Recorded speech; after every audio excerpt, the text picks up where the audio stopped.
பிரச்சனைகளை வெல்லும் stop theory. உணர்ச்சிகளுக்கு அடிமையாகாமல் stop முறை போன்ற அறிவுபூர்வமான உத்திகளை பயன்படுத்தி எந்த சவாலையும் வெல்ல முடியும்.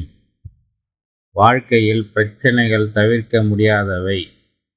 சிறிய சறுக்கல் முதல் பெரிய நெருக்கடி வரை ஒவ்வொருவரும் இவற்றை எதிர்கொள்கின்றனர். ஆனால் பிரச்சனைகளை எவ்வாறு கையாள்கிறோம் என்பது நமது வெற்றியை தீர்மானிக்கிறது. உணர்ச்சிகளால் ஆளப்படுவது பிரச்சனைகளை மோசமாக்கலாம். அறிவுபூர்வமான அணுகுமுறையோ தீர்வுக்கு வழிவகுக்கும். இந்த கட்டுரை ஆண் பெண் இருவரும் உணர்ச்சி வசப்படுவதை தவிர்த்து ஒரு நடைமுறை உத்தியை பயன்படுத்தி பிரச்சனைகளை எவ்வாறு வெல்வது என்பதை விளக்குகிறது. உணர்ச்சிகள் மனித இயல்பின் இன்றியமையாத பகுதி. ஆனால் பிரச்சனைகளை எதிர்கொள்ளும் போது அவை அடிக்கடி தடையாகின்றன. ஆண்கள் பெரும்பாலும் கோபத்துக்கும் ஆளாகின்றனர்.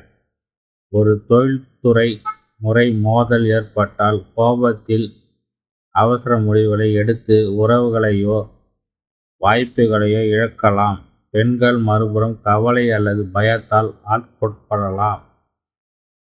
குடும்ப பிரச்சனையோ தொழில் சவாலோ எழுந்தால் அதை பற்றி அதிகமாக சிந்தித்து முடிவெடுக்காமல் தயங்கலாம்.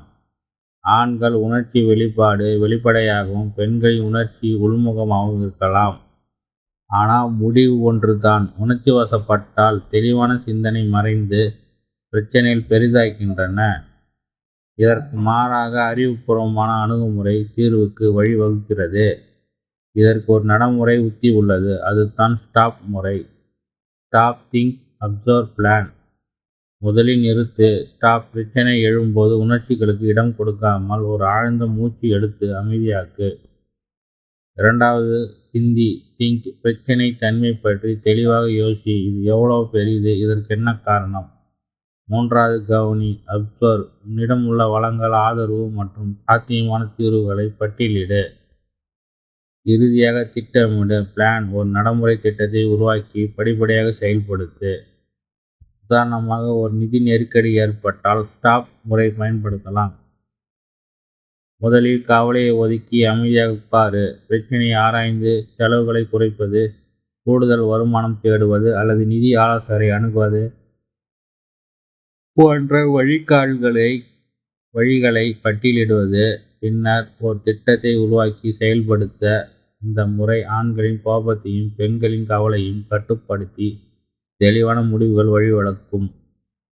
ஸ்டாப் முறை நன்மை பல. இது மன அழுத்தத்தை குறைக்கின்றது, தெளிவான சிந்தனையை ஊக்குவிக்கிறது மற்றும் நம்பிக்கையை அளிக்கிறது. ஒரு பெண் தொழிலில் தோல்வியை எதிர்கொண்டால் இந்த முறை பயன்படுத்தி தனது திறமைகளை மறு ஆய்வு செய்து புதிய வாய்ப்புகளை உருவாக்கலாம். ஒரு ஆண் குடும்ப மோதலை எதிர்கொண்டால் கோபத்தை தவிர்த்து பேச்சுவார்த்தை ஒரு திட்டம் தயாரிக்கலாம். இந்த உக்தி உணர்ச்சிகளை மீறிய அறிவை முன்னிறுத்துகிறது. முடிவாக, பிரச்சனை நம்மை உருவாக்கவோ உடைக்கவோ செய்யலாம். உணர்ச்சிகளை அடிமையாக்காமல் ஸ்டாப் முறையை அறிவுபூர்வமாக உத்திகளை பயன்படுத்தி எந்த சவாலையும் வெல்ல முடியும். ஆணாக இருந்தாலும் பெண்ணாக இருந்தாலும் அறிவு உங்களை வழிநடத்தட்டும். ஒவ்வொரு பிரச்சனையும் ஒரு புதிய தொடக்கத்திற்கு வழிவகுக்கும். அதை அறிவுடன் அணுகி வெற்றி தழுவுங்கள்.